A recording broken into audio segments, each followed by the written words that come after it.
Welcome, podcast listeners. You are here with your host. It is Mr. BudgetPedalChap, and this is episode number something, 118 is episode number 118 of the Fret Talk podcast. You are joined by both myself and Mr. Matt Quine. Say hi, Matt. Hi, Matt. Yeah. Yes. You right, dude? How's it going? I'm good, thanks. Yourself? Oh, it's always a pleasure, Matt. Always a pleasure. Always a pleasure. I enjoy all the podcasts, but the ones where it's just us two, great fun. It is. It's just a little bit special, isn't it? I think Lee summed it up when he did the non-live one with us, and he said, like, when we're doing live ones, there's a bit of pressure because it's all live and you have to get everything right. And even though we don't do many takes with this one, we do it all live pretty much anyway.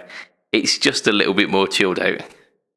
Yeah, it's relaxed, and you know that if you accidentally say something horrifically bad, that you can just edit it out, and you know it'll never see the light of day unless we cancel the podcast. I mean, we are looking at you here, Ayrton. We are looking at you.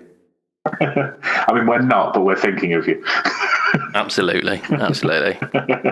He's a man. Aside from like when we've had technical issues, and I've had to go in editing out like extraneous sounds, Ayrton has been like the most, like the biggest reason for me having to edit the podcast. So yeah, and as we said, like when this podcast does eventually wind up, I'm gonna release a doomsday device, which is all of Ayrton's outtakes just in one podcast. Just to make sure that it can never come back. That's it. Yeah. It will be both horrific and the best thing ever. So, you know. But I think this is telling us what kind of podcast it's going to be already. The fact that we're like 5 minutes into it. In fact, we're probably not even that because we did a little pre-chat, but we're like a couple of minutes into it and we haven't even like veered onto conversation yet. We're just chatting bullshit. But these are the best ones. These are the ones everybody messages about. So, like, forget talking about that guitar nonsense. Just chat like you're in the pub. That's it, and it's exactly that, isn't it? It's just it's the kind of pub banter, isn't it? It's that kind of the kind of pub banter that you used to have like 10 years ago, before like internet was so good on your phone that you could just search anything up. And you just argue with each other about like completely wrong nonsense. Yep. And I miss those days. Yeah, you'd be swearing blind to each other. No, it is this. And like these days, it's just someone pulls out their phone, Googles whatever the shit it was, and then that's the conversation over. So yeah. All right, spoil sport, come in here with your facts. No, yeah. If you're coming here for facts, you've come to the wrong place. That's it, and I think that should be our tagline for this podcast. I mean, we occasionally do guitar news, but if you're here for facts, you are definitely barking up the wrong tree. I mean, like tentative links to guitar news and kind of spurious information is our forte. Yep. So, Mr. Matthew Quine, how are you? Yeah, I'm good, thanks. Way. You get an extra way this week. Yeah. So, what you been up to, man? You been all good? Yeah, I've been good. I suppose it's actually been like 3 weeks, I think, since we recorded, because we recorded before the live cast. So however long it's been, it feels like it's been a long time anyway. Yeah, we did an extremely early podcast the one week, didn't we? Yeah, I think, in fact, did we not do it on like the Monday after a live cast, and then the live cast was released, then that one was released, then there was another live cast. So it's been a while. But yeah, so I suppose the biggest thing that I've done in this time is a band played a charity gig. Yeah. which it was for a local mental health charity called Reach, which I can't remember what it stands for, but it's all about like making sure that if you've got mental health issues, especially in young people, that you speak to somebody and they provide some of that service. They also support some of the other services around. Yeah. It's a charity that is close to my heart, and it's done a lot of work recently. There's been, unfortunately, a fair few sort of suicides in the younger population on the island in the last 6 months. Yeah. And it's a cause that kind of it's close to everybody over here at the moment. And we got contacted about doing a charity gig for them, and we said yes straight away. So hired out a small venue, it's 150 capacity plus like staff and stuff. So a little bit more, but managed to sell that out for £10 a ticket, which all went to the charity. Beautiful. There was basically, doors opened at 7:30. There was a DJ on for an hour and a half. We then went on at 9 o'clock. Did an hour and 10 minutes. Then the DJ did a bit. There was a few prizes in a raffle, and then we kind of finished the night off playing up to midnight.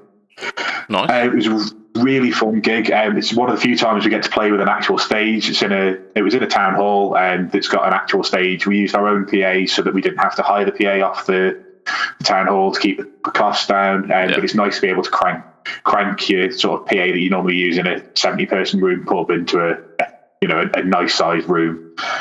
So we got to turn that up. I got to turn the amp up a little bit louder than normal. Yeah. Mic'd up for one of the first times in a while. So this mic that I'm talking into now was hanging over the top of my AC-15. Oh, nice. And we know that it sounds really nice for vocal use, because I mean the quality of the voice recording on the podcast has definitely increased. But how did it respond with the guitar cab? Yeah, it sounded really good. We had to tweak it because we used to use 57s, the directional ones, but ours are getting a little bit old, getting a little bit worn out. Yeah. Obviously, had to tweak the EQ a bit, but the sound was really good as far as I'm concerned. Yeah. I'm lucky enough to use a wireless system, so I can go out in front and listen to what it sounds like, tweak my own EQ through the PA, because we don't have a sound engineer. We didn't have a sound engineer for the night, so we did all the sound ourselves the night before. Which was the other good thing about this kind of gig is we managed to set up the night before. We had as long as we want to get the sound that we wanted, so we basically spent about 2.5 hours getting. Like, I was tweaking my sound, the other guitarist tweaking his sound, the bassist tweaking his sound, the drummer who uses triggers was going through his system. It was like, right, we need something with less reverb than normal because we're in a really big open room. Yeah. All of us just kind of like tweaking that stuff. But yeah, honing it to the room. Yeah, exactly that. Dialing into the room, making sure to remember to have things cut through a little bit bright when there's no people in there, because we knew that when people come in, it's going to deaden the sound off. Yeah, completely. And it affects the reverb as well, doesn't it? Because if you're in an open room, it will be very, very bassy and very reverberant. Yeah. So you got to compensate for that as well. But having the chance to tune your equipment to the room is something that we just never get as a band. You barely even get time to plug your stuff in, and then you're on. Go on, play. Yeah. So it was a bit of an experience. I think this is the first time we've done anything where we've been able to do stuff to this level, probably in 3 years. Okay. And yeah, I love this kind of gig because, like I say, I'll happily spend an hour after I've set up tweaking little bits and bobs, but I don't like doing it if there's punters in a pub. Yeah. And trying to have a drink and stuff. I hate any noise until we're meant to go on. Like, I don't mind testing that your amp is on and working, testing that you've got a clean sound, a drive sound, and a lead sound. Once I've done that, that's it. I don't make any more noise until we go on, unless we're like, we'll do a quick sound check. But for this, I had like as much time as I want to tweak the bits that I wanted, which is perfect for me. Absolutely. And I think kind of looking at the experience from the punter side as well is really a generous thing to do, because I know bands who I've known bands in the past who will go on and will be setting their sound up and making sure that their sound is absolutely perfect, and like the experience for the punters for like that hour or so before the gig is ridiculous, because you can't have your little pub banter because there's a guitarist who's trying to tweak his EQ or a drummer who's tuning his snare. And so understanding that is a very noble kind of noble pursuit as a band as well, because a lot of them are just tunnel visioned about, we've got to sound good. And no, it's about an experience, and you don't want to be ruining someone's night because you're pissing about running your scales an hour before. Yeah. So we set it all up for that, and then as we got into the night, on the day before, or the night before the gig, I was sound checking. I was like, I have no idea how old these strings are. I'm going to bring not one but two backups just in case, and I think I jinxed myself because I had the Cabronita and the Variax, which is my normal go-to for a gig, and I thought, right, I'll bring the SG as well, just in case. So I think the first proper big solo I play is Everybody Wants to Rule the World by Tears for Fears, where I just get to wander off and kind of do an improvised solo at the end. And I always start it with a massive bend on the B string. And I went to do this massive bend on the B string, and you got most of a note, and then at which point I was like, right, okay, at least it's improv, so it doesn't matter what the fuck I do here as long as I stay in B minor. So I went off and did a widdly thing, not the same style that I normally do, because I didn't have a B string to play. At which point, I obviously finished that song off, put that guitar down, picked up the Variax, and that lasted 3 songs. Oh no! And I managed to snap the A string in that. Fuck me! How do you snap an A string? I don't snap strings because I'm playing too hard. Yeah. I literally wear the strings out to the point that they just snap at the bridge. Yeah. Where there's that 90-degree kind of bend. Yeah. So because I'm using the Elixir coateds and they're so good for not rusting and not feeling kind of like horrible, I can never tell how old they are. And yet, it's been vibrating with that 90-degree angle for so long that it just eventually just goes. Yeah, it just wears and wears and wears until you've sheared the end off. Yeah, pretty much. So that went, I was just like, oh, for fuck's sake. So I played the SG for most of the night, which, sounds great because it's got the Fletchers in. Yeah. I mean, we were having a little bit of a chat about the Fletchers today, weren't we, actually? Because our good friend Steve just popped up in a message and just went, yo, BPC, talk to me about these blends. I was like, well, what do you want to know, mate? What do you want to know? But then I said, like, of course, you've got the slightly underwound blends in your SG, haven't you? Yeah. And I mean, I've never been shy about saying that they are absolutely. It's the way that I described them to Steve was that they're like really, really kind of tight and focused in terms of humbuckers. Because once again, I'm not shy about the types of guitar I play. They tend to be single chord guitars, which gets you kind of used to a really bright attack, and it's a real kind of stark contrast when you go to humbuckers, because a lot of humbuckers are really, really bass heavy, and even if they're not like super, super bassy, they've got a lot of low mid content as well, which is where usually your single chords are like a scooped sound, where the mid range is the least prominent bit. And I was saying, like, how the blends are a really good balance. They still sound like humbuckers, but the low end is really, really kind of in check. So it's not going to run away with you. And the mid range it's not humped.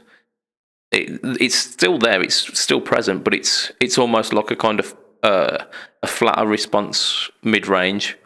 So you end up getting like that 70s recorded PAF tone. Like it sounds just like Free or Led Zeppelin or any of those really, really awesome bands from the 70s. It sounds like that tone just straight away without having to do anything to it. Yeah, and the other thing I mentioned to Steve is I don't know whether you remember back in May when I came back after being at Steve's, and I basically spent an entire episode just talking about his gear, and I mentioned good times, yeah. Pretty much all of his collector's choice, he wasn't happy with the neck humbucker because it's just a little bit too muddy and a little bit too unfocused. Yeah. And the neck pickup in the blend is in the blend set is my favourite of the two. Just the way that it sounds like a neck pickup, but it doesn't get lost in a mix, and it doesn't have that muddiness and like unclarity and just kind of like flubbiness and all that stuff that doesn't need to be there. It's warm, but it's focused in the right place. Yeah, I think that kind of it owes to the fact that it keeps that the bottom end in check. Because if you've got a big bottom end, oh, Fret Talk, you lovely vehicle for dirty words. But yeah, if you've got a large bottom end, just an unruly large bottom end, you just stop eating curry. Yeah. I don't think there's any way of getting out of this without hitting innuendo junction, is there? I'm sorry. No, it's all good. I reached that point myself. Let's reword it. Okay, let's say if the lower frequencies of your humbuckers are more pronounced, when you do flick to the neck pickup, especially if you've got any gain on, because the gain kind of tends to add bass as well. It just the clarity, you just can't get it. And yeah, as you say, the blend set, the neck pickup it's very unique in that sense. I know that you said your bridge pickup is a little bit brighter than you usually like. But I think that's because I take away a lot of top end, because I like, as much as I'm maturing as a person now, I was very much a bridge pickup noob when it comes to anything with treble. I just don't want treble. This sounds too brittle. Fuck that off. Turn that down. And then obviously this has got like a very clear bridge pickup, very bright bridge pickup, and like you say, it's almost got the edge of it, like the attack of a single coil, but in a humbucker form. Yeah. And it was a bit different getting used to, but because obviously I've got everything EQ'd for like a slightly muddier humbucker because it was my first Fletcher pickup, it was just kind of like sorting out all my gear to adhere to that. And once I sort of got used to that, I find myself using the bridge pickup as much as the neck pickup on the SG, using it like it should be, because obviously in a covers band you just follow whatever the person who you're covering was using, whether they're neck pickups, bridge pickups. Like now that I've got the Variax, if I need single coils, I pick the Variax up until tomorrow.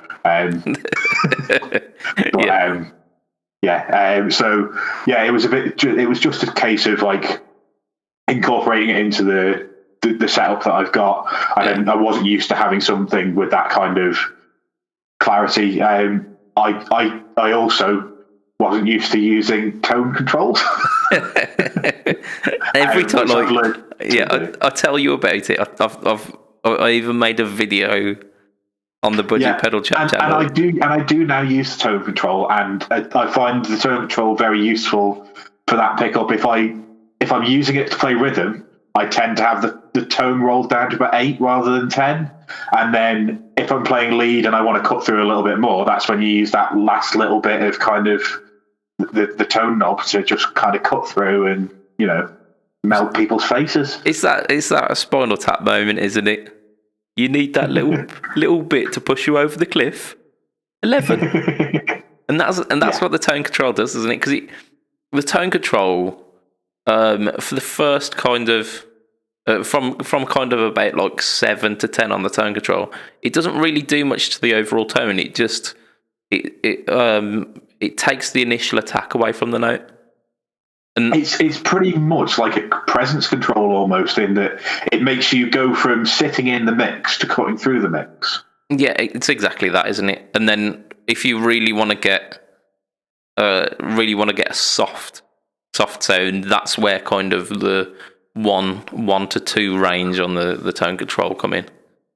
Yeah, and you can get that kind of Santana-y warmth. Yeah, or that like mid-60s Clapton. Yeah. The woman tone, I believe they call it. Yeah, it's what Clapton called it himself. Indeed, yeah. Well, I don't know how he got there, but hey ho. So there's a little bit of news as well coming this week, isn't there, Matt? Of a certain delivery.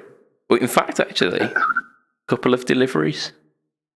Yeah, so technically 3. I've had notification of 3 things being dispatched to me. Tell me more. 2 were supposed to be delivered today, but there was nobody home, and by the time I got home, I got home, the card was there, and I'm like, it closes in 8 minutes, and it's a 20-minute drive away, and it's the worst feeling in the world. Yeah, you're like, I'm not going to make it. There's not even any point in me getting back in the van. That's it. I could speed, but it's just going to add problems. Yeah, it was just, I wasn't quite going to make it. So I spoke about it probably 6 or 8 weeks ago-ish, about Marshall Origin 5 and a Fender Classic Vibe 60s Telly Custom, I think. It's not it must be Custom, which is a double-bound 3-tone sunburst, rosewood necked Telly Classic Vibe. Which I have already ordered a black scratch plate and compensated saddles for. Well, that's an interesting turn of events.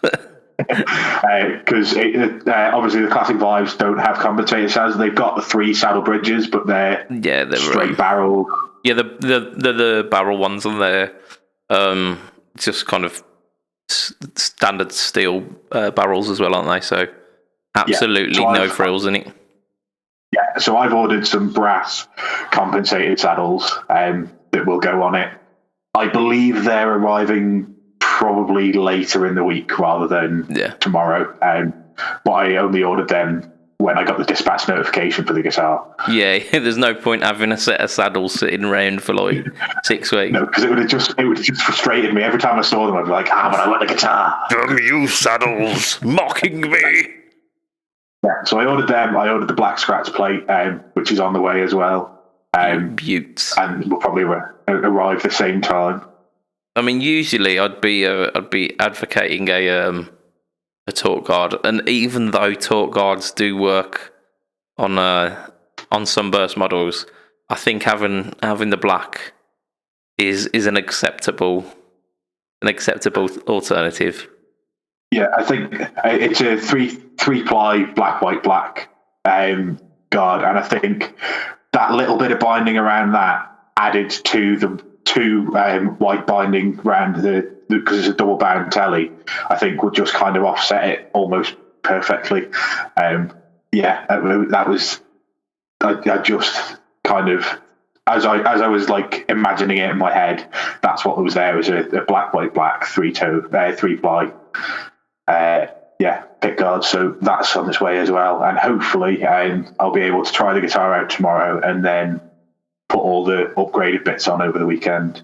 Yeah, but like I say, the my experience of the classic vibe stuff is absolutely second to none. In fact, it outperforms some of the Fender stuff, which is just phenomenal. The only thing you need to watch out for is that bridge pickup. You need to be able to use the tone control for it, and exactly what you were saying with the bridge blend is just you just need to knock a little bit of the tone back, and then you are absolutely sound. Yeah, and the scary thing is, with the exception of the Variax, which has 2 magnetic single coils in it, this will be my first. Or this will be my only all single coil guitar. Now, bearing in mind, I own maybe 10, maybe more. I'm not quite sure. Guitars. I mean, I'm looking at the guitars that I can see at the moment. That's got all single coils. That's gonna have all single coils. The thing in the bag there has got all single. I'm definitely not in that camp. But then again, I've got far too many guitars, haven't I? So. And I'm the same. When we moved, I found my old EPSG that I'm going to do something with at some point. Yeah, but I still have no idea what or when. P90s, isn't it? It's got to be P90s. Well, I'm thinking. And this is only like a thought, and I think I might have mentioned this 18 months ago. I'm thinking Hyperflex in the bridge with a humbucker size P90 in the neck. You're a dangerous man, and I like it. But that's just what's in my mind at the moment, and that might change when I come finally getting around to do it. But no idea what's happening with that, but that's for another podcast. Indeed, yeah.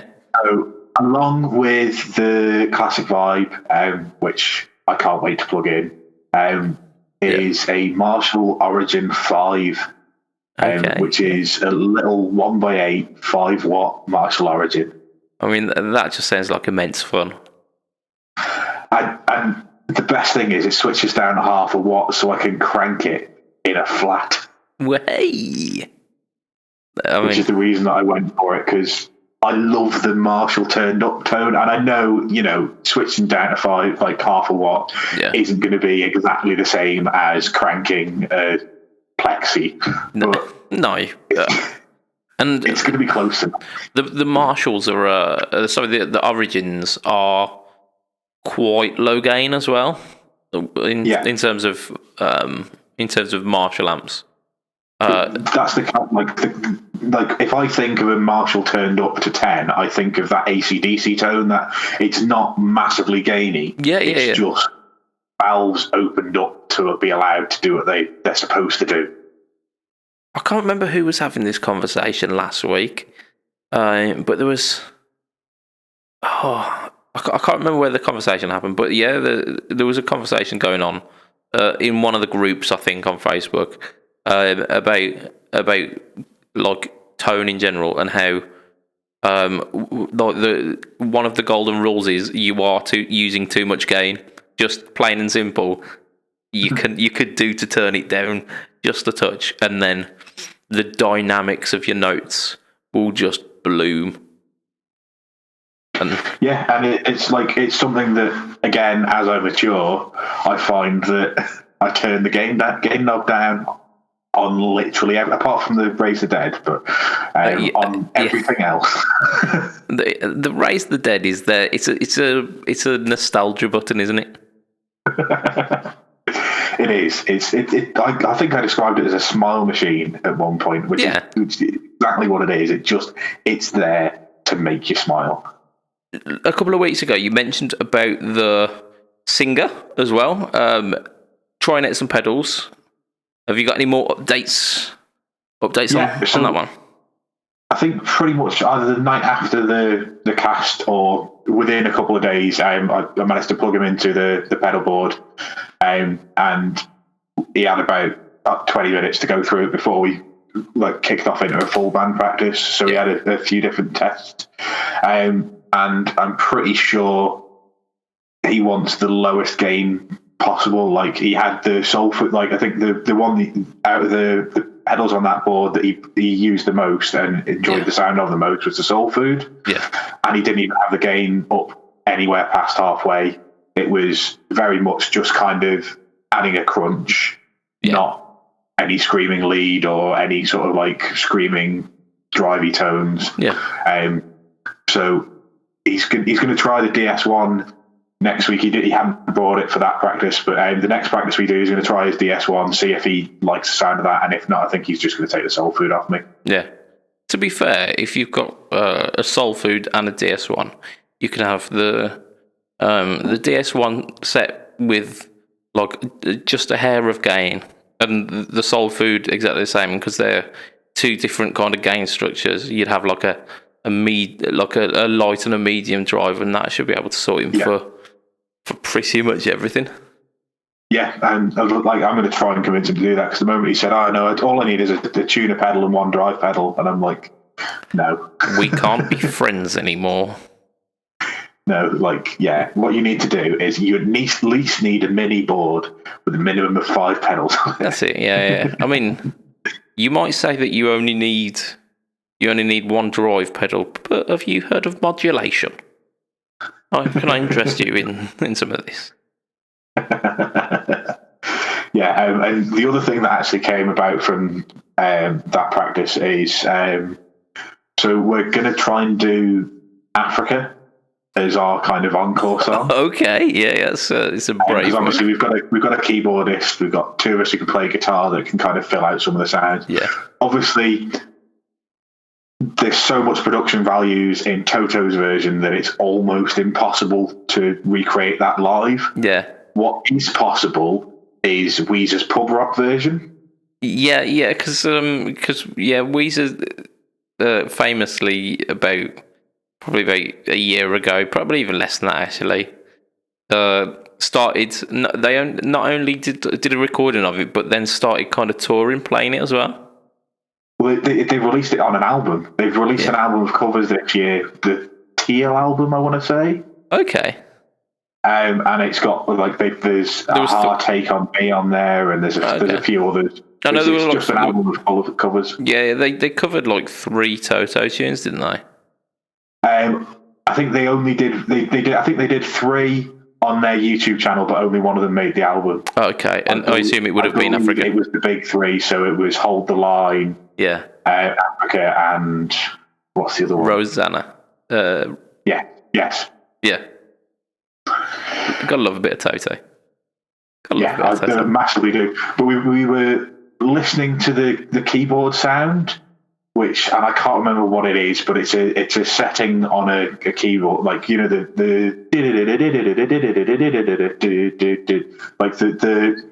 arpeggiating bit, not the bit that everybody would like. You know the bit I'm talking about, right? No, not at all. So keep going. It's like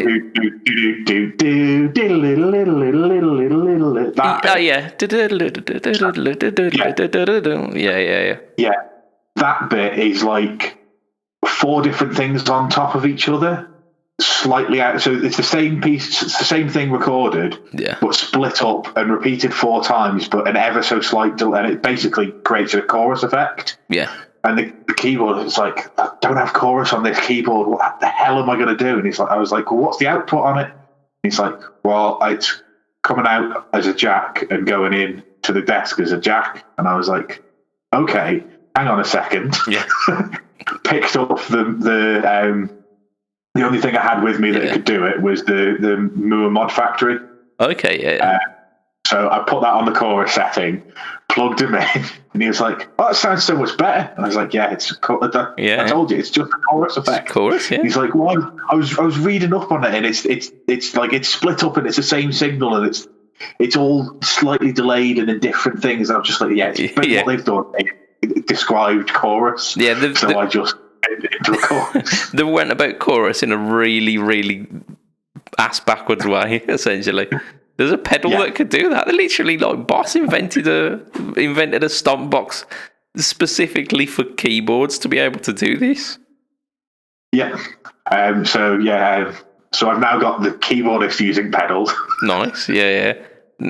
I mean, the drum is going to be a bit of a tough nut to crack, but I reckon you can do it, Matt. So I'm not 100% sure yet, but certainly the bassist already has pedals, so we're 4/5 of the way there. And that's it. Yeah. I mean, you've got. I mean, who needs a band? You just got like five dudes who you can hang around with playing with pedals. Forget the band. It's basically perfect. Like, I can now come here and talk about pedals, and go to either my bands and talk about pedals, and I'm always now talking about pedals. Life is sweet. Yeah, I suppose. Carry on. Sorry, Matt. I was just going to say the one thing we missed was, obviously, I said there were 3 things on the way, and then only talked about 2 of them. Yes. Sorry, for the listeners, it is my bad. I've been having some mild technical issues today. You probably won't hear them in the production, because I will have deleted the crap out of those bits. But Matt has been an absolute champion, just kind of soldiering on. I like to give you guys a little peek behind the curtain though, and let you into the little sneaky sneaks. But what was this? What was this third thing we were talking about, Matt? What were we saying?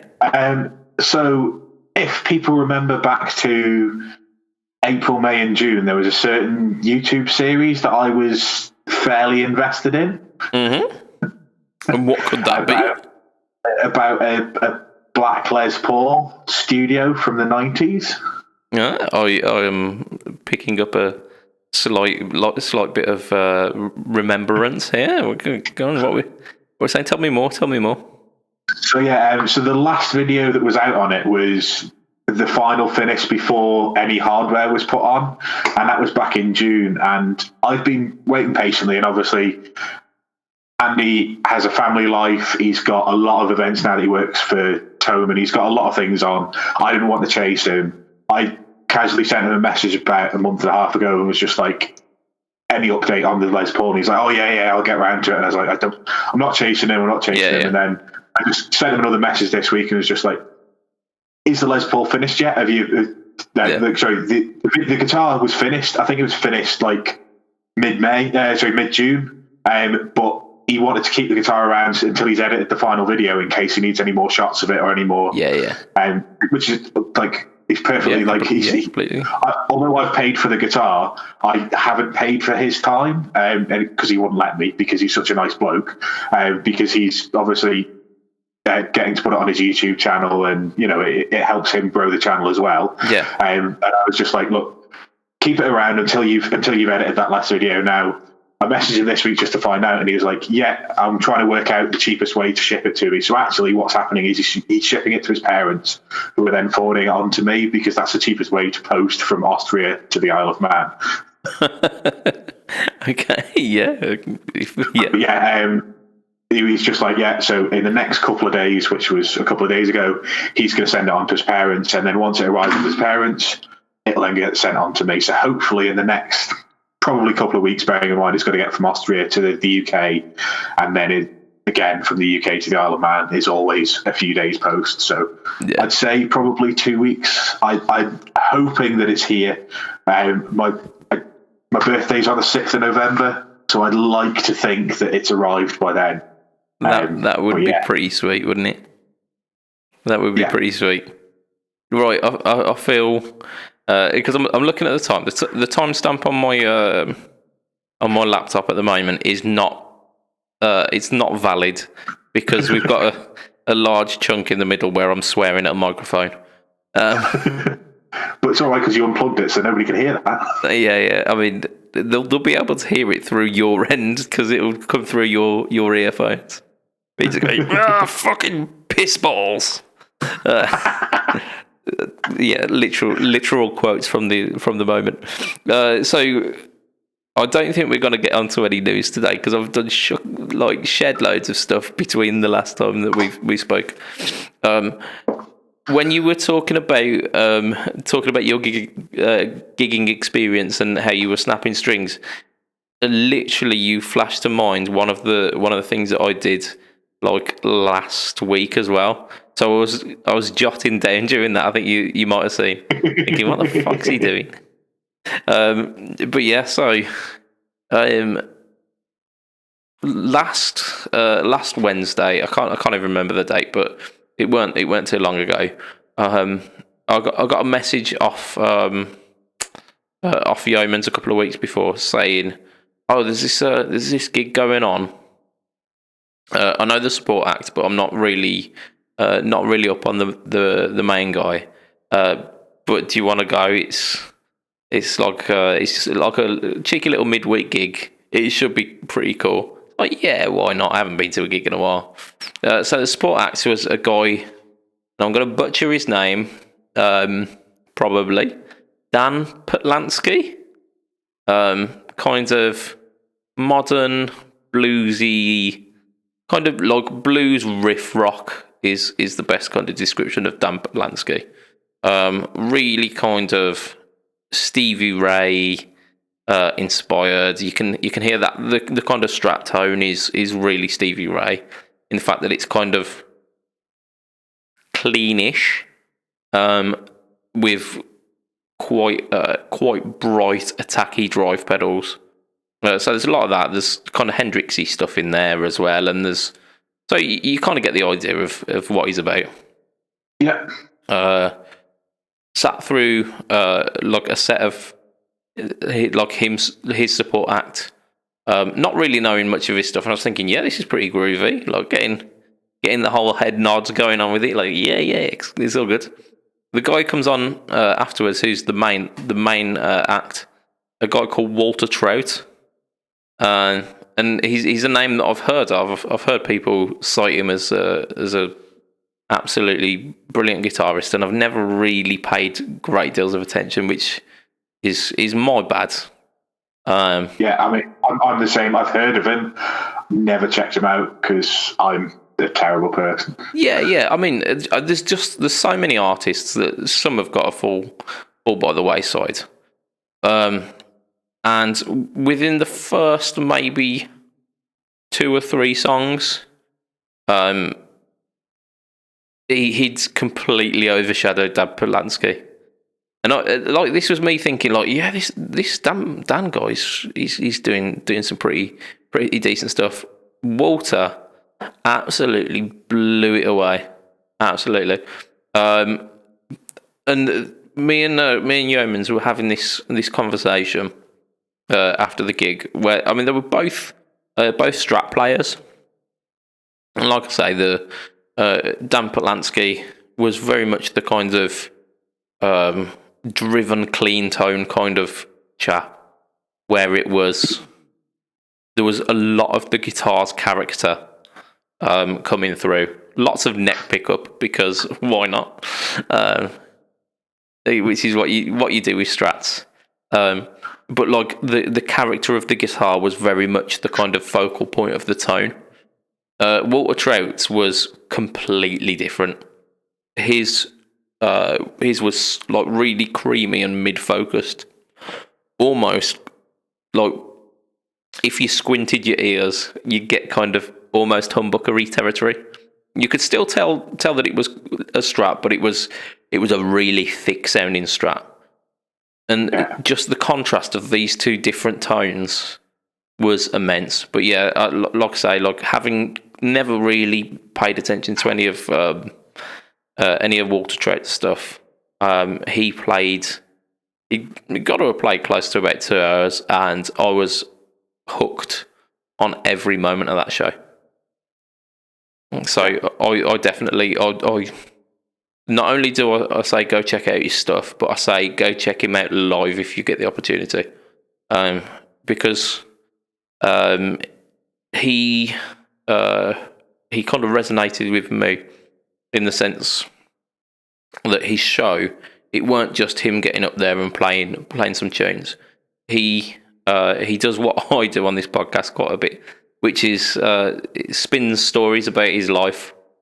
Because I'll often tell you about how my brother tried to learn this or whatever, and I'll give you cheeky little stories. He did exactly that, and he introduced this one song and says, it was written for my mum, and then went into like a whole story about how as a child he had to move from place to place because his mum had married a man who was not very good to her, and she just kept taking him back. And then because he told this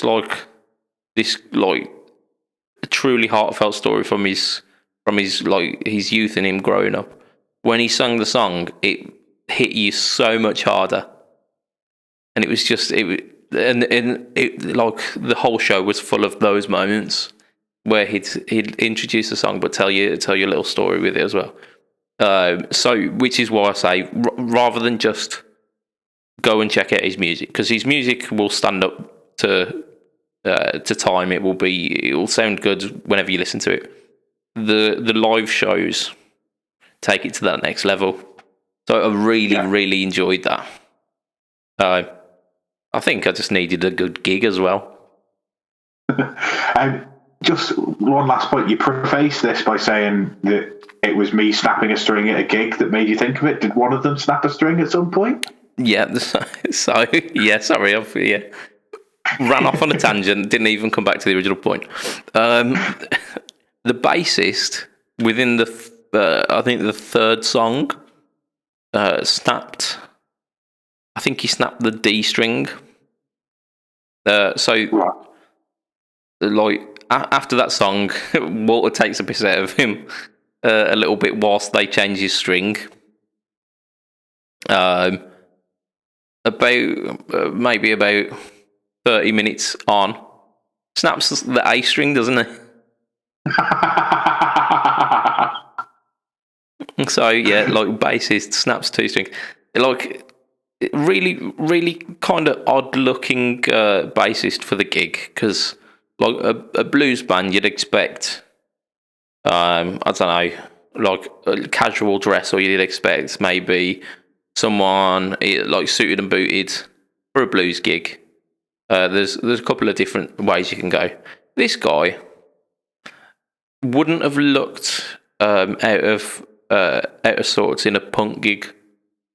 Like leather jacket, mohawk, like big. I think he had like Doc Martin boots on as well. I was quite far away, but he had this like proper punk look about him.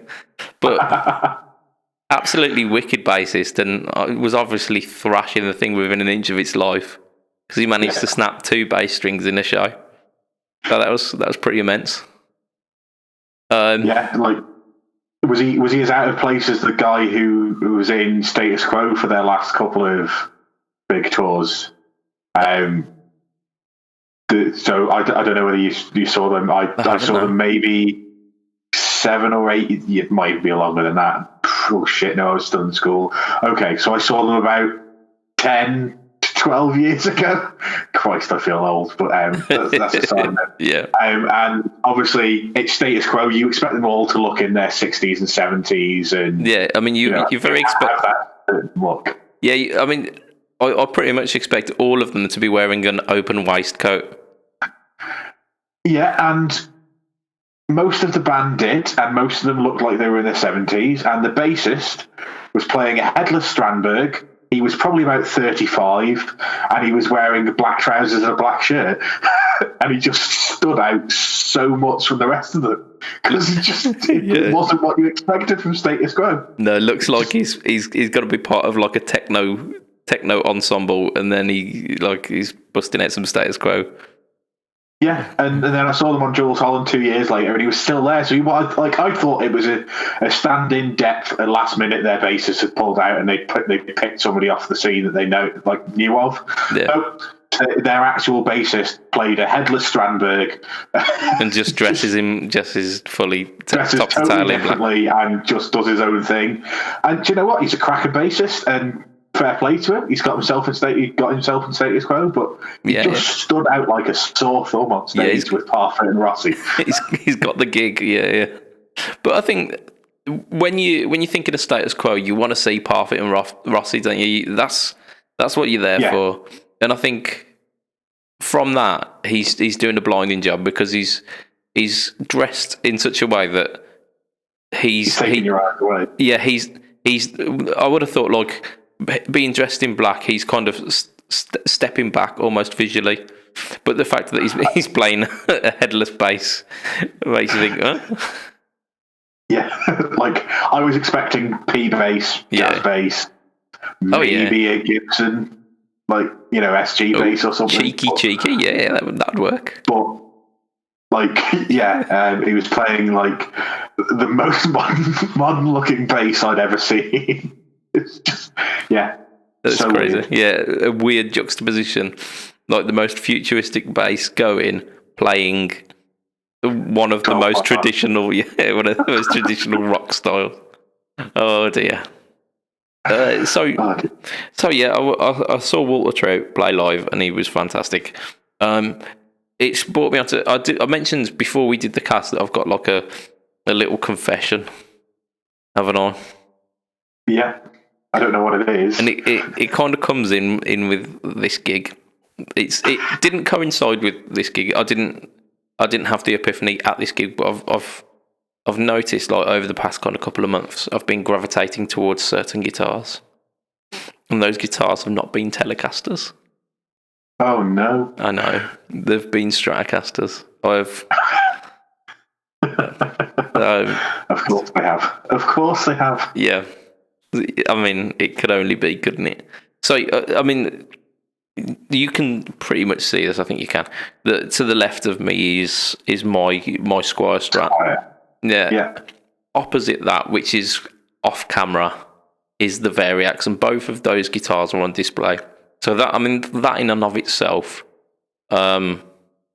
helps this situation. It plays into that situation.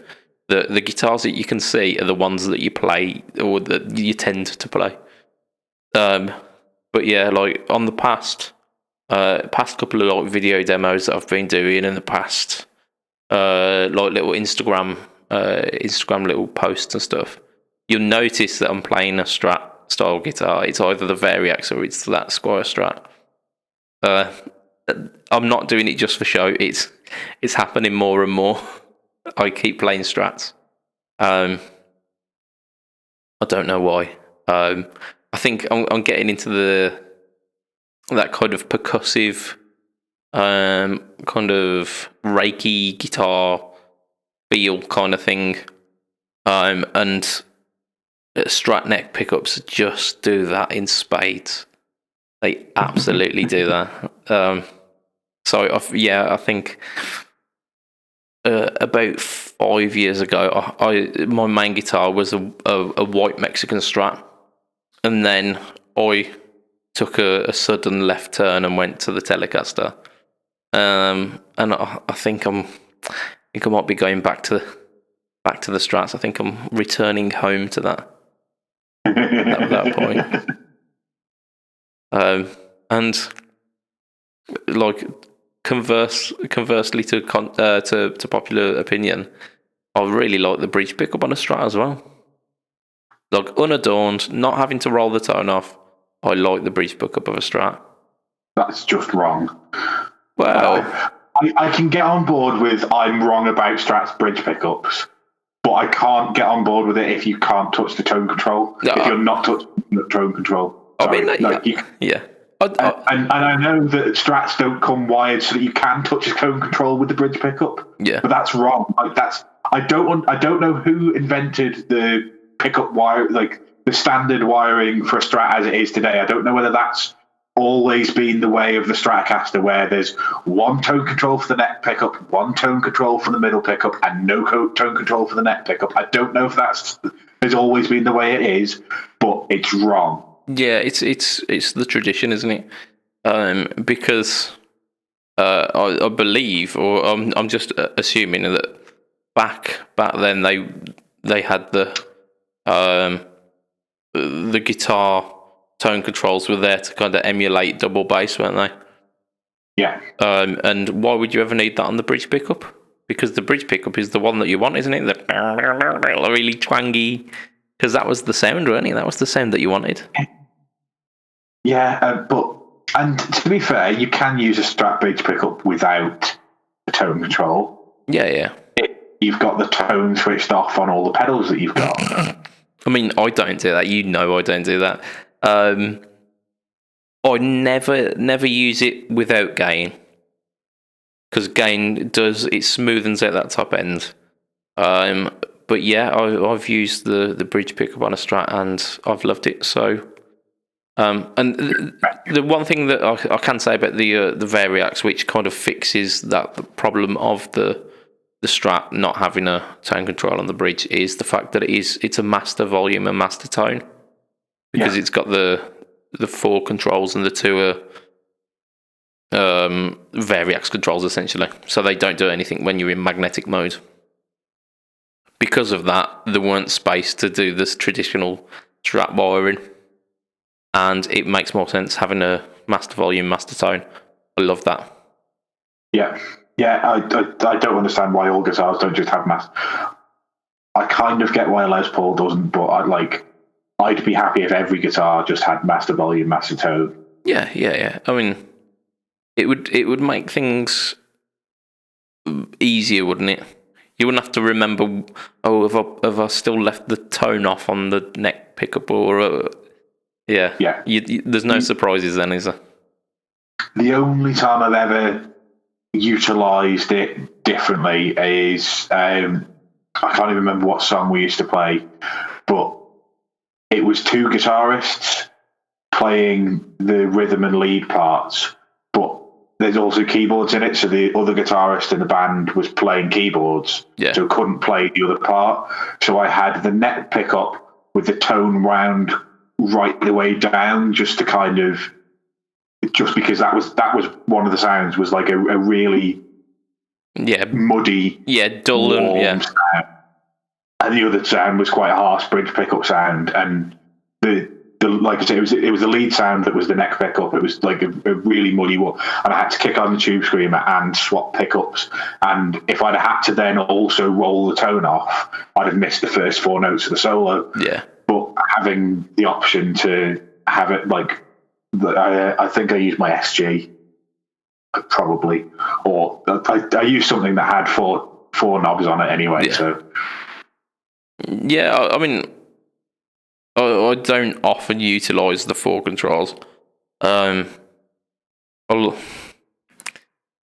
don't know, because before I played the Strat, I used to be a Les Paul player as well. I had a beautiful, like almost kind of like a wine red burst Epi Les Paul. But back then, I would play with a lot of gain, and so what I'd tend to do is turn the neck pickup off, and then I'd only ever use the switch as a kill switch. I've also done that. But I feel childish when I do that. Yeah. I mean, it's very kind of rock and roll, isn't it? Also, if you've got a cheap guitar with a cheap switch, it's not a really easy way to break your guitar. I'm putting my hands up now and saying that happened. And I did that with my Epi SG. Yeah, and it didn't snap in the way that you think, because you'd think the actual tip would snap off. But the way that the switch works is there's a little rod that goes through the switch. Makes it click. Yeah. And that's the bit that I snapped. So you couldn't. You couldn't set it in one mode and leave it, because every time you move, it would rattle about. Yeah, well, the way that mine snapped is that you could select bridge and neck, but then if you went to go in the middle, it'd almost be like you'd have a side to side option as well, but then it would cut out. So Yeah, it wasn't ideal, and then I ended up getting a luthier to fit a Gibson switch into it because I said like I can't be dealing with another import switch snapping. Yeah. And then I never had any problems after that. Yeah, I've done a lot of kind of movement between different guitars as I've grown as a player. So my current mood is Strat mood. I've done quite a bit this week, and I'm looking at the time, and it's you have no idea how long we've been going. well, it looks like we've been going for I'd say about 50 minutes, maybe an hour. Go on, we'll have an extra long cast. So like I said, I've been playing the Strats. I've been doing loads of pedal demos. The BudgetPedalChap channel has had a little bit of a boot up the arse because we had a little bit of a summer break. And the last thing that we had on might have been Budget Pedal Matt.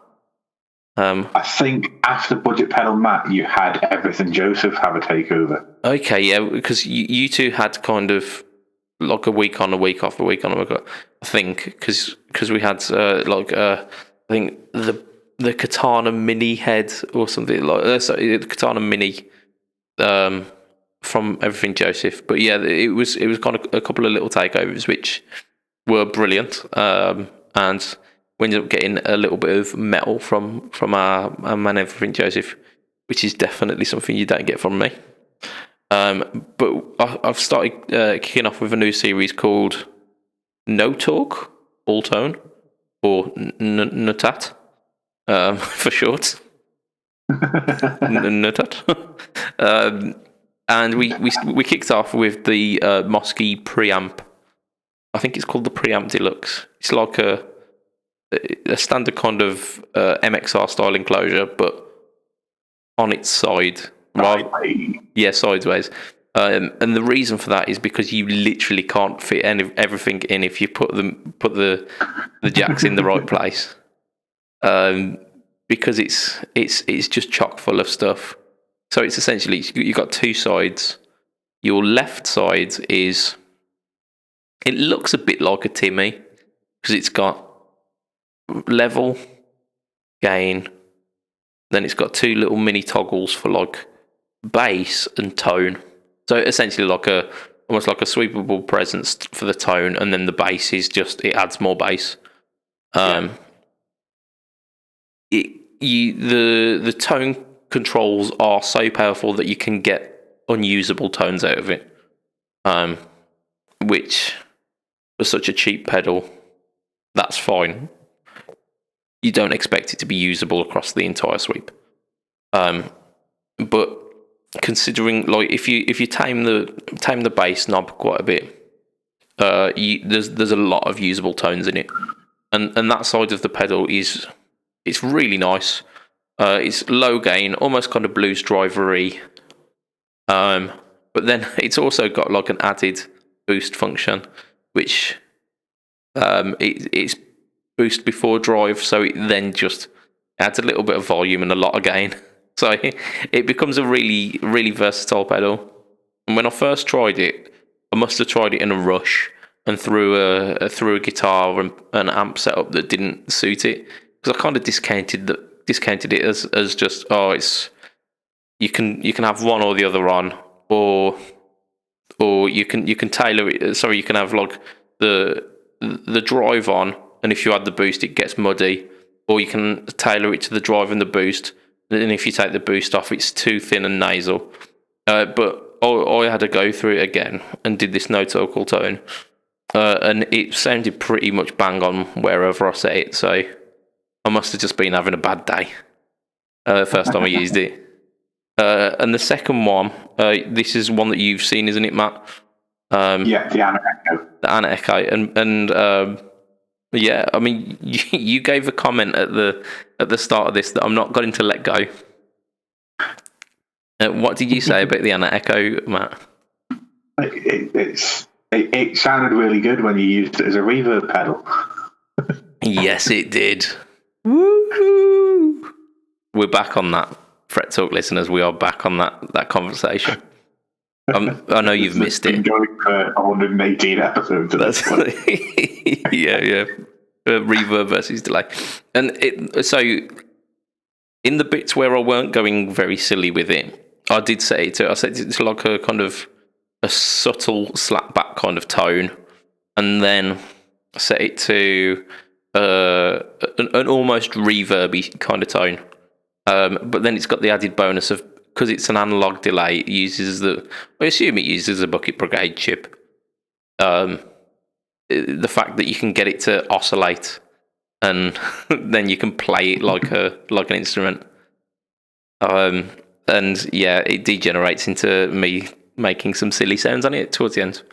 Well, that's how you use a delay pedal. I demonstrated that when I had the Echo Brain and did part of one of my takeovers of your channel, and after using it as an actual delay pedal and putting a little bit of slack back, I then proceeded to make alien spaceship noises. Yeah, and that is how we shall do delays. And I'm going to give you a little bit of sneak peek. Well, in fact, I'm not going to give the listeners a sneak peek, because by the time this episode is out, so will the next episodes of No Talk All Tone. But I'm going to give you a sneak peek, Matt. The next one is the K-Line White Heat, which is essentially like a 2-knob boost. You've got volume and you've got gain, which is, I mean, that in and of itself is like okay, I suppose.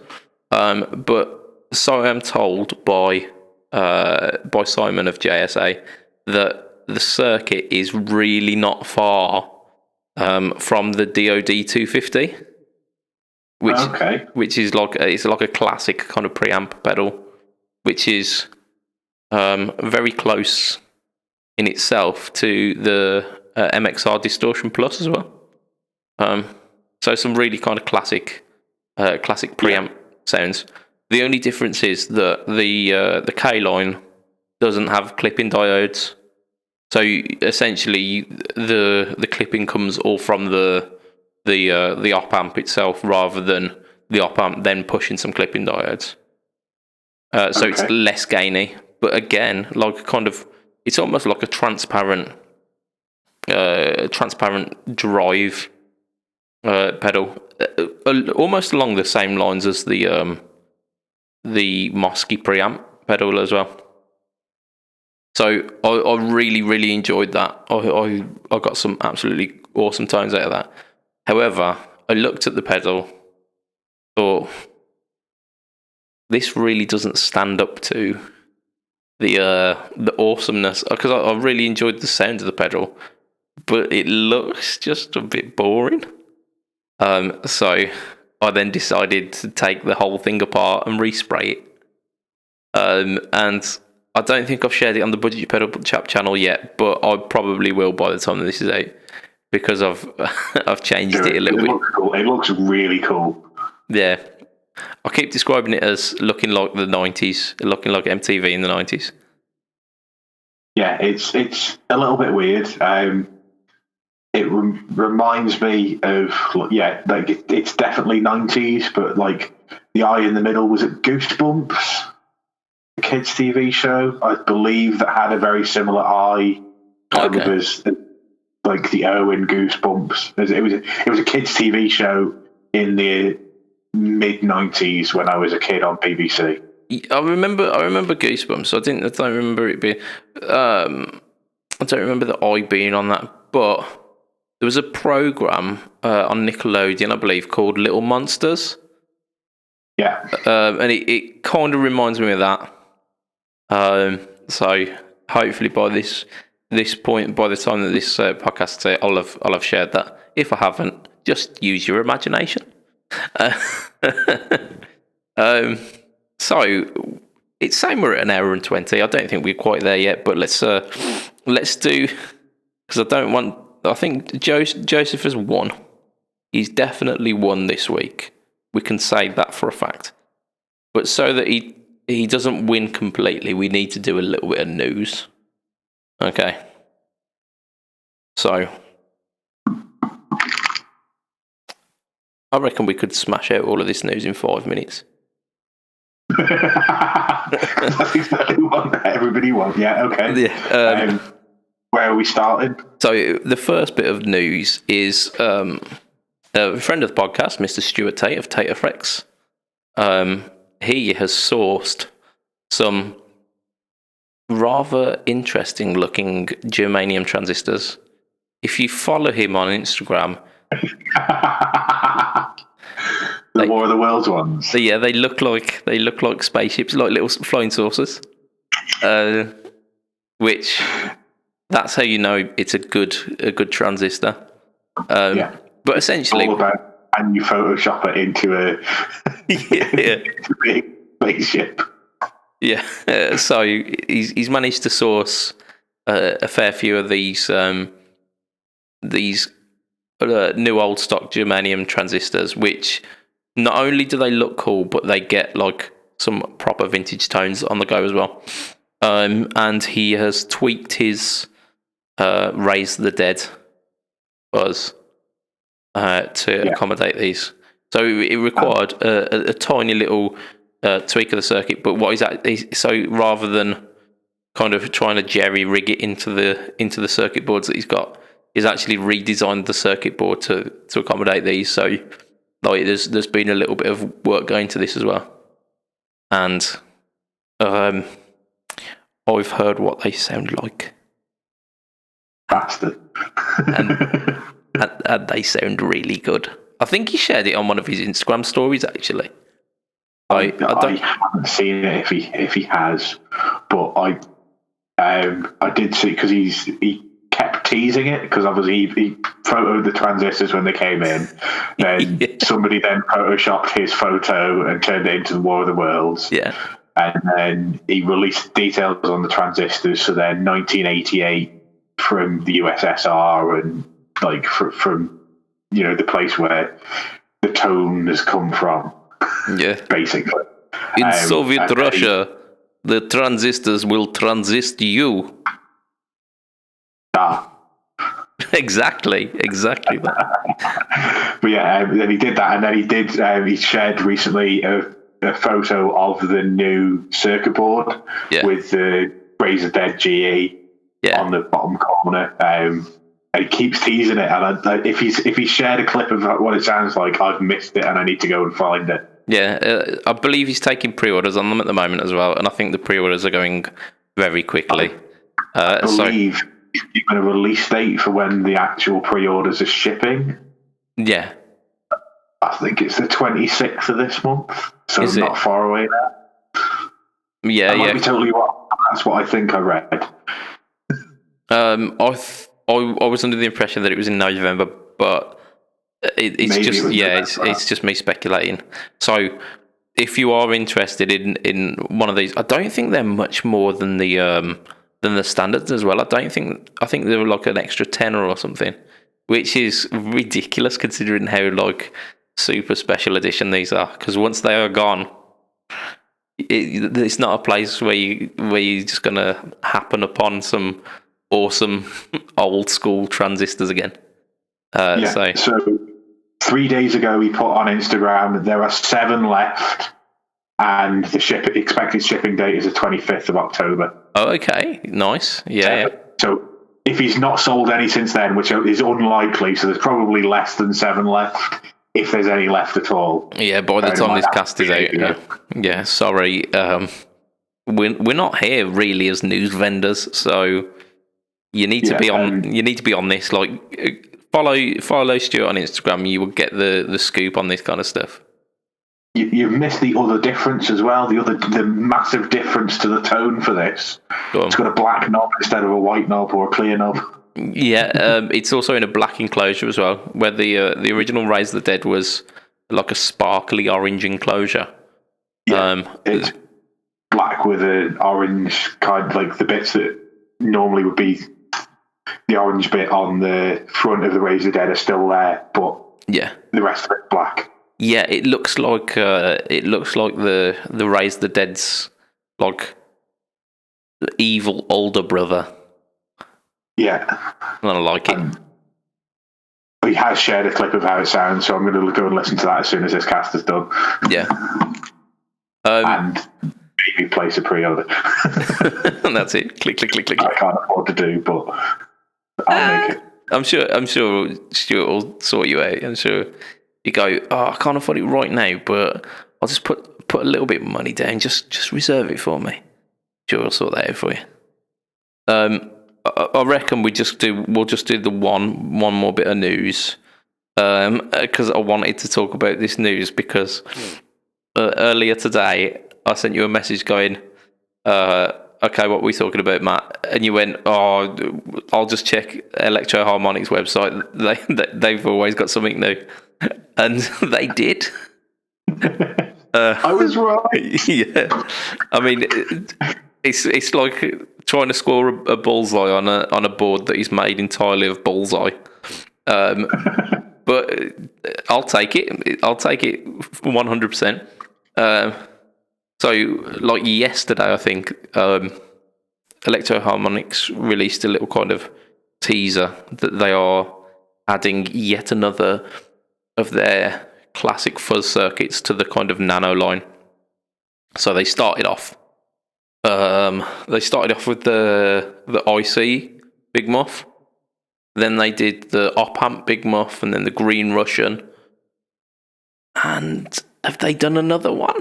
They have. They did a double Green Russian, didn't they? Or a Green Russian and an op-amp. They did one that was two in one enclosure. Oh, did they? And, did the one that was like in a cream enclosure with the blue. Yeah. I can't remember what variant that is. And didn't they do a black one as well? They've not done the black one, have they? Maybe I'm imagining it, but yeah, I don't think they've quite done the Black Russian yet. But they're doing the Ram's Head now, which yeah, yeah, I know why that's called a Ram's Head. Sure. They did the triangle, didn't they, as well? Of course, they did the triangle. That was, yeah, I remember that one. Yeah, so they're doing the Ram's Head, which is like massive wedge box, Big Muff. They're doing that variant. I've not heard it. I don't know much about the Ram's Heads, to be honest. But the fact that they are doing another variant of the Big Muff in an enclosure which is pedal board friendly gets 2 thumbs up from the Budget Pedal Chap. And it's not just any Ram's Head anyway either. It's the Ram's Head V2. The violet one, is it? I don't know. It just says Ram's Head. Apparently, this faithful reissue really names that classic V2 tone. Of course, yes. The V2 Ram's Head tone, which is made really famous on that song by the chap. That guy. The best thing is this: you're making up random stuff to say, and literally the following words in the sentence that I was reading from says that tone heard on legendary recordings and famous guitar solos. Doesn't mention anything about the They don't even fucking know themselves. Oh, it's brilliant. Yeah. I'm sure someone famous used it. Just use your imagination. Sure. Oh dear. Yeah. So, but as much as we are taking the piss out of the marketing strategy there, like having all of the available Big Muffs as nano pedals is absolutely delicious. I think the IC and the green were coming in at about 90 quid as well. So, and this one has a list price of $99. There you go. So chances are we're probably going to be getting something very similar, aren't we? So yeah, hats off to you, Electro Harmonix. And now guitar shops are basically like brothels because you can go in and pick your muff. Yeah, you can pick muff of any different variety. do you want green muff, you dirty, weird bastard? We can cater for that. Do you want a triangle muff? Is it the 70s? Who knows? Here you go. Yeah. And I think before we degenerate onto any more shenanigans, I think that's where we need to end it, because it's saying an hour and a half now. So I'm going to think we've at least crested the hour mark. So if you want to catch us online, you go facebook.com groups, and you'll find us in the Fret Talk podcast. I think we might also be part of Pedalboards of Doom as well. Like I do stuff with those guys. I think you're probably in there as well, aren't you, Matt? Everyone tends to be in Pedalboards of Doom. Yeah, I'm there. So we'll hang out there. I killed your Anna Echo video today because somebody was like, I want a cheap delay pedal that's not too complicated. And I was just like, watch this video, then go and buy a Moog Anna Echo. Yeah, absolutely. You've sold it to me. Yeah, it goes. Yeah, that's all it needs to do.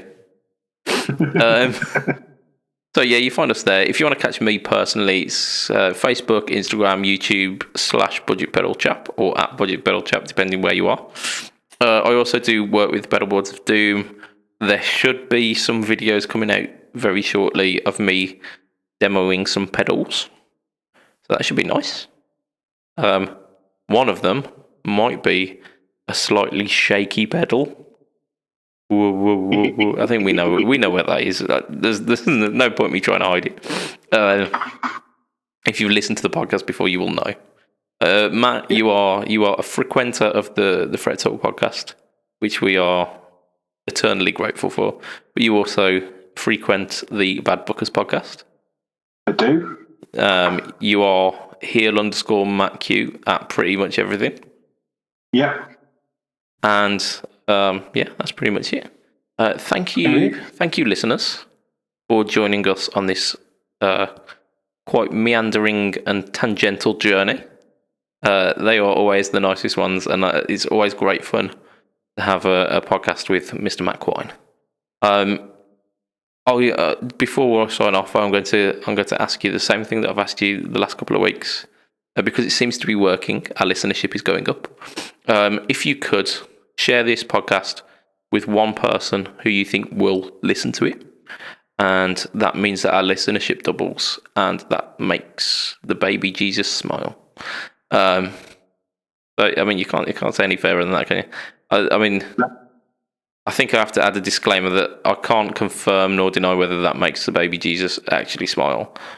Whether the baby Jesus is real, imaginary, I can't confirm any of that. But let's just say for the argument's sake that it will give you a free ticket to heaven, for sharing that podcast. So from myself, Mr. BudgetPedalChap, from Mr. Matt Quine, say bye, Matt. Bye, Matt. Way! It will be a tatty bye and good night for this week. Bye, good night.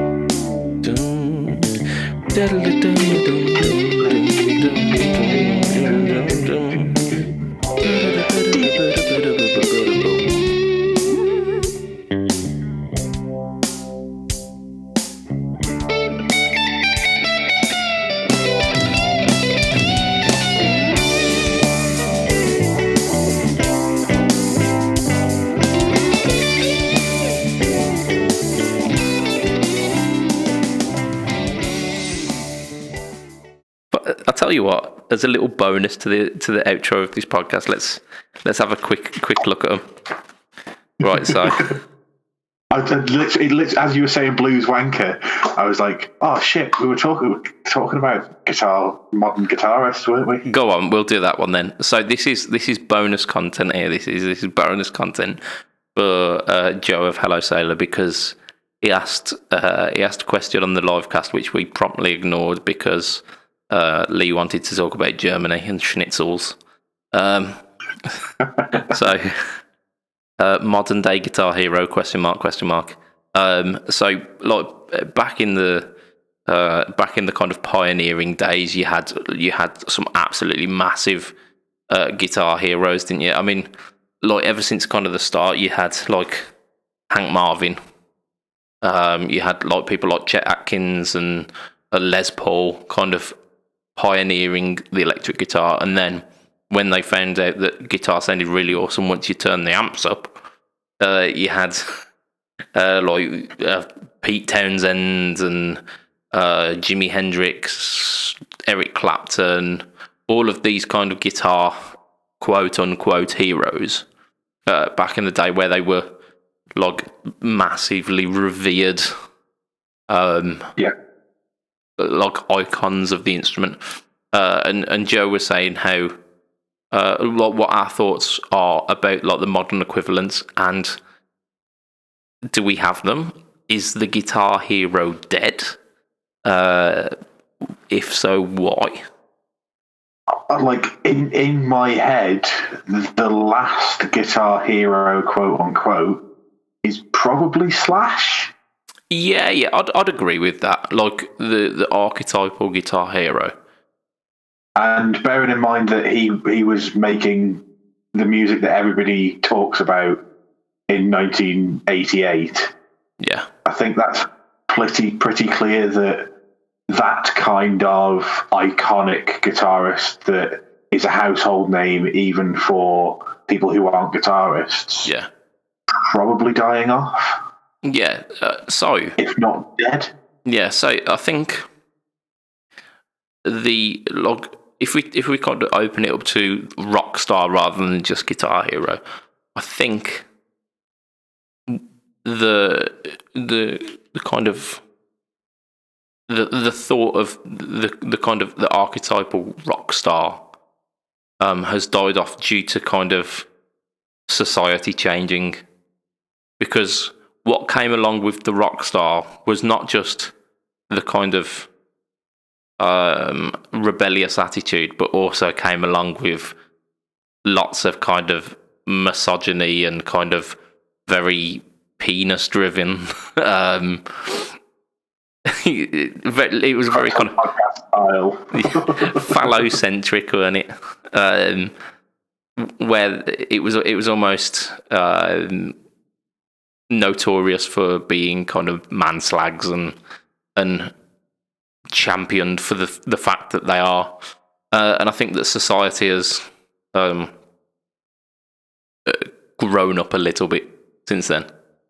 Yeah, I definitely think you're right. I think the like another big factor as well is the fact that they were all, they were lauded for their drug taking and like them being just complete and utter reprobates, whereas we have this kind of celebrity obsession in modern society. I'm not saying us personally, but look, as a society, like there's a massive obsession with celebrity culture, and it, like once you start to look in depth into that kind of thing, people stop. They change the way they act, and I think you wouldn't get Ozzy Osbourne like followed by today's society when he was like biting the heads off bats and like doing all the shit that he was doing in the 60s and 70s, because it would just be frowned upon by modern culture.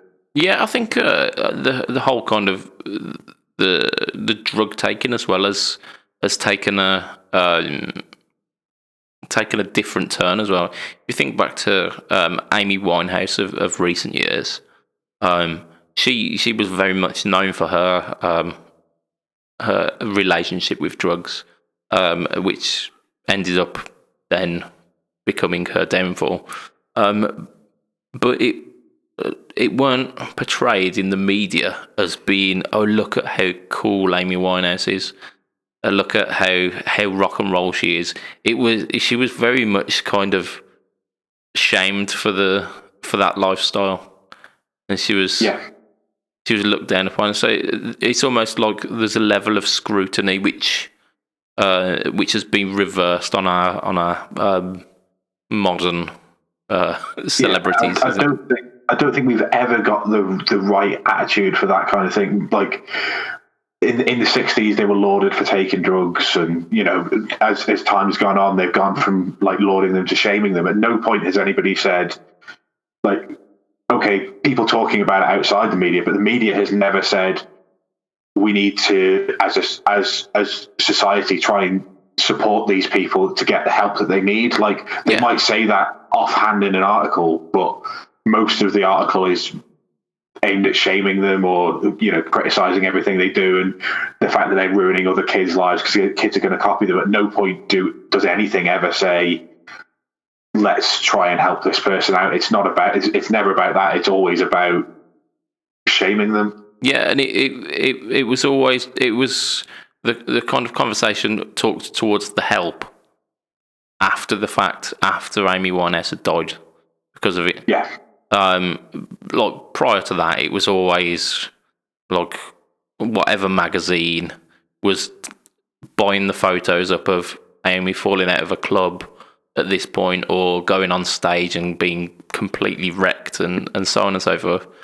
So I completely agree with the fact that the society's relationship with drug use has played a part of this kind of rock and roll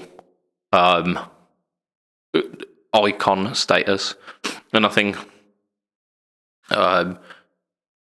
in the traditional sense of the guitar hero or the rock gods and goddesses, I don't think we're ever going to see that again, because of the scrutiny that people in the public figure fall under these days. Yeah. And I don't necessarily think it's a bad thing that we should glorify this kind of reckless attitude. But that being said, I think in terms of like virtuosic guitar players and guitar players who are making rock music with kind of pushing the boundaries and that kind of rock and roll attitude in that sense, I think we've got so many these days. I think the issue for that side and for them not being household names is the fact that society has changed so much. We don't get rock music in the public domain anymore. You listen to Radio 1, you hear lots of dance music, lots of rap, lots of R&B. There's a 1 hour rock show on, I think twice a week or something like that. Like, rock music isn't in the kind of public light, and even the rock music that gets the kind of public stuff is all, I don't want to say generic, but tepid. It's not pushing. It's not rock music that's pushing the boundaries. It's not, it's not from icons of the rock, the guitar world. Is sort of like we would see it. Like, the only one that kind of ever gets any sort of airplay that I've ever heard is John Mayer, and the songs aren't the songs where he's pushing the boundaries of the guitar. It's where he's written a wet fart song about his latest love interest. The latest celebrity who he's playing certain games with. I'm gonna flip it on its head a little bit here, and throw out a name of which I personally don't like the music of, but in terms of iconic rock star status, Dave Grohl. Would you agree that in terms of like the closest to a kind of a rock star, but with being able to adhere to the modern ideals and not being a rock star because he takes all of the drugs or because he's putting it about with all of the women. He's doing the rock star thing, but he's also pretty fucking wholesome about it as well. Yeah, I think he's probably the exception that proves what we've been talking about. I think he's the one person I can think of since probably slash, or since the end of the 80s. All right, yes, he started at the end of the 80s, but he's constantly been in the public eye for 30 odd years at this point. He's played in multiple bands, like with 30 odd bands at least, like whether he's just done session musician for drums on them, or like whatever it is that he's done. And he's now at the point where there's not many households in the UK that wouldn't know who you're talking about if you said Dave Grohl. They might not be Foo Fighters fans, they might not be Nirvana fans, they might not be Queens of the Stone Age or Nine Inch Nails, or like they might not know where he's from, but they'll know of him because they've seen him on TV at some point. Yeah, and perhaps like he's paving the way for the new modern rock stars, and that's possibly what the kind of mold for that rock star will be. I'd like to think that it would be, because he's as much as you said you're not a massive fan of his musical output. Like you say, he's the most sort of genuine bloke out there. Yes, he likes to swear a lot, but I mean, can we strip everything away from rock and roll, really? Yeah. I mean, and that's it. Like that's the one thing I remember was when they did their Glastonbury set, people complaining about him swearing a lot, and I'm like, 15 years ago, you'd have had people snorting coke off the keyboard. Yeah, just yeah. I mean, they are still a rock band, and like like any rock show, like even when we were seeing Walter Trout, he dropped a few F-bombs here and there, and it's completely not out of the ordinary to hear it at gigs. So, I mean, I've seen like artists like Kate Nash, and she's got a song from her first album where the kind of chorus to it is "What you being a dickhead for? Why you being a dickhead?" So like, it's she's got some great songs that are, like, if you read into actually what the lyrics are saying. Yeah, no, she's absolutely fantastic, and there's a song that I am very very much going to be sharing with the group, I reckon, sometime soon, because I love some of her stuff. But it's music. It's that kind of rock and roll spirit, isn't it? And like as you say, as much as I don't like Dave Grohl's musical output, like the videos that I see of him, like with Kiss Guy, he's brought a guy up on stage and absolutely made that guy's lifetime by letting him like jam along with the band. There was another one where he got a kid on stage and then like towards the end of a tour, and then just said, "Okay, I've got like fucking like 6 Gibsons. Here's one. You take this home and you enjoy that." And he's just like, that's the kind of wholesome mold of a rock star that I think if that's what like, the archetype of rock star is now, I think I'm okay with it. Yeah, and then at the end of this tour, he had the son of the guitarist from Slayer on stage, who's about 10, and again did the same. He, like let the kid play along, and he's like the kid was like really like nervous when he stepped out and realised how many people were there. And his dad came out and just kind of knelt down next to him. Was like, "I know you can do this. You know you can do this." And Dave Grohl's there encouraging him, and he was standing at the back next to the amps, like worried about stepping forward. And Dave Grohl's just there, "Come over here, come on, get up here, get up at the front." Nice. Just really like I love seeing like that kind of thing, because it's just encouraging that next generation, and there's not that much of it in society these days. Like the world is bleak. The music in society at the moment is we'll pick generic blonde woman who can sort of sing, get 1 or 2 albums out of her, and then pick the next one. Yeah, there's a kind of churning of the all that there is. Like even the artists I remember from 5 years ago, I don't know where they are now. Yeah, exactly that. To be honest with you, I can't remember most of their names. Yeah. exactly that. I think that's probably where we're wrapping, because I'm looking at the time. We're approaching 2 hours on this. So that's a little bit of bonus material, and it's for you, Joe. So thank you for the question, and hope you enjoyed the bonus. And Fret Talk listeners, I hope you enjoyed it too. Get in the podcast group and weigh in on this conversation. Tell me who you think the rock stars of this generation are, and what's happened to rock and roll. Rock and roll. Rock and roll.